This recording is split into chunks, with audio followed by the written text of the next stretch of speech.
In the currency quadrant, looking at the fourth straight session of lower prices for the June Japanese yen, after the yen hit a 6-month high that represented the peak of an 8% rally from the January 10th cycle low to the peak on March 17th. Since then, as I've already mentioned, we dropped 4 straight sessions, including today, for a total decline of about 1.65% from high to low. The high today was 67.70 half, which was only up 0.03%, and the low today, 67.24 half, was a drop of 0.65%.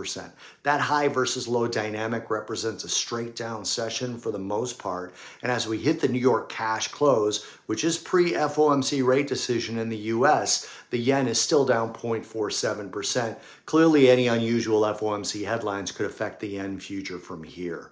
In terms of things that affected the yen directly today, last night we had a Bank of Japan monetary policy meeting, and they did not change monetary policy, but they did express optimism about the Japanese economy. Conversely, they also mentioned concern over global trade tensions, with Governor Kazuo Ueda indicating that the central bank is not in a rush to raise rates. We also got some economic data out of Japan early this morning. The month-over-month industrial production figures for January in Japan came out at minus 1.1%. Now, while they may seem a bit dire, it is what the market expected. But adding to that, we also had last month's figure revised lower to minus 0.3% from a previously reported plus 0.2%.